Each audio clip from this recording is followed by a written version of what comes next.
Swastiastu, Bu Putu. Om Swastiastu. Mohon maaf, saya mengganggu waktu Bu Putu istirahat sorenya. Puniki Bu Putu, saya mau minta tolong. Saya punya sebuah kasus.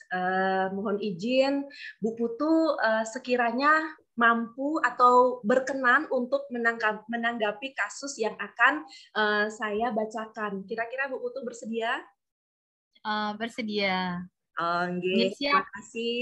Oke, saya mau share screen ya.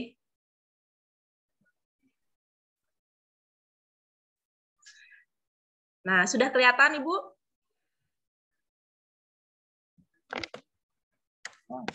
Sudah? Oke, Tiang bacakan dulu ya.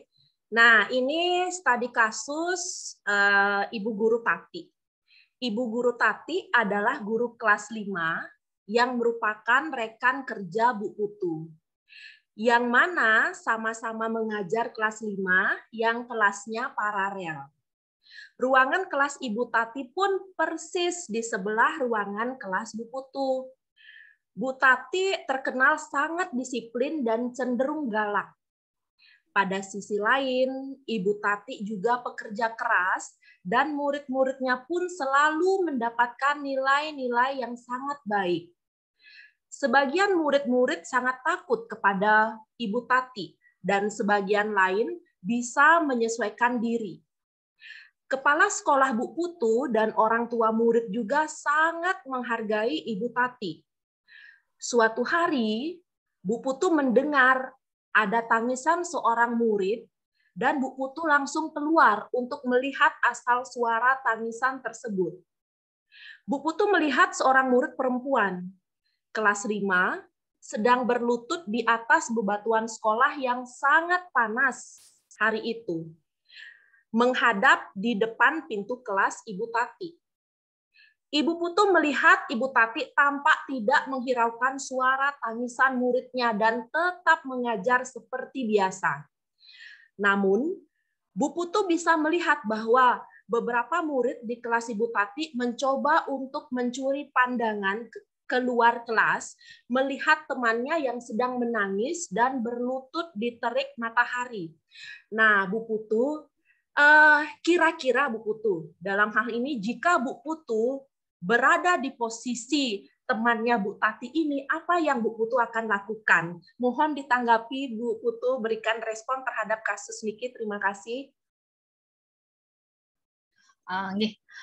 Peniki yang coba dulu ya untuk menanggapi hal ini. Pertama kali yang lakukan adalah melakukan pendekatan dengan teman guru tersebut, menanyakan kenapa siswa itu diberikan konsekuensi, bukan hukuman maksudnya. Kalau hukuman itu terlalu langsung fatal kan, nah berarti diberikan konsekuensi terhadap siswa itu, kemudian ya memberikanlah sedikit masukan kepada teman tersebut sehingga kita tuh tidak di luar jalur yang namanya mendidik itu seperti apa. Boleh kita memberikan konsekuensi tapi sifatnya harus mendidik.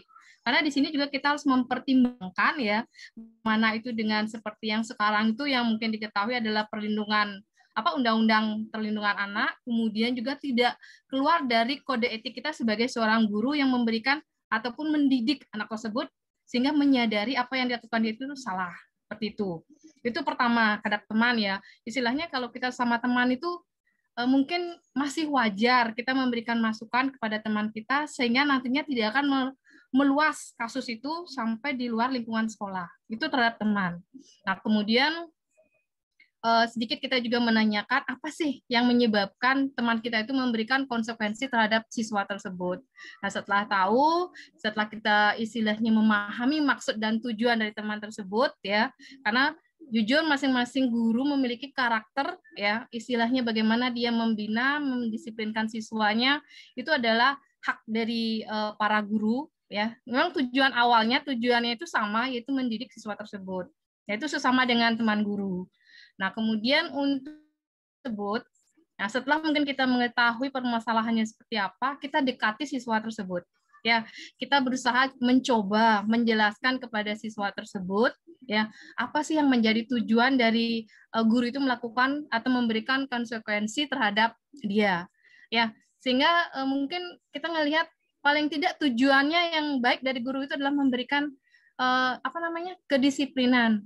Ya, bagaimana kita mengajarkan disiplin, bagaimana kita menyadari bahwa itu yang kita lakukan salah, seperti itu. Tapi dengan cara perlahan-lahan sehingga siswa itu tidak ada rasa takut atau istilahnya trauma ya dengan guru tersebut, sehingga dia itu bisa menyadari, oh yang saya lakukan itu adalah salah. Berarti saya harus memperbaiki diri.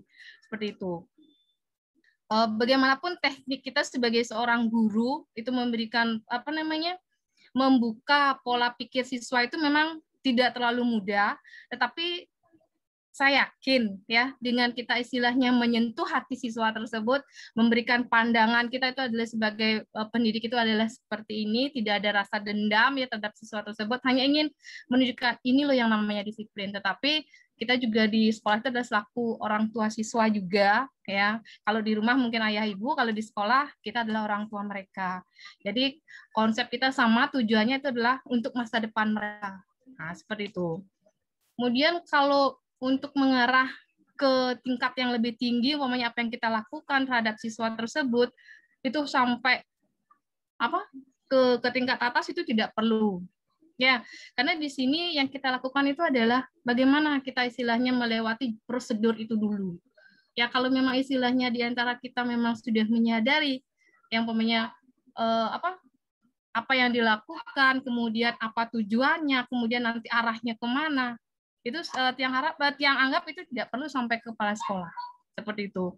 Oke, jadi nanti kalau seandainya walaupun siapa tahu namanya siswa itu mengadu kepada orang tua, nah di situ beda lagi nanti prosesnya.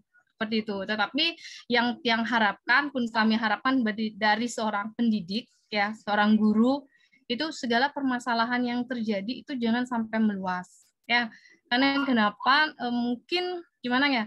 Tujuan utama kita seperti yang bilang tadi itu adalah mendidik ya, memberikan kepada mereka ini yang salah, ini yang benar. Karena untuk segala sesuatunya, untuk mencapai sesuatu yang maksimal, tujuan masa depannya dia itulah dia kuncinya. Kita hanya jembatan. Ya, ilmu yang kita punya kita berikan kepada siswa, siswa yang menerima nanti untuk kedepannya apa yang harus dia lakukan yang terbaik untuk dia adalah kuncinya siswa tersebut. Seperti itu. Hanya itu yang dapat saya sampaikan untuk pendapat yang terima kasih.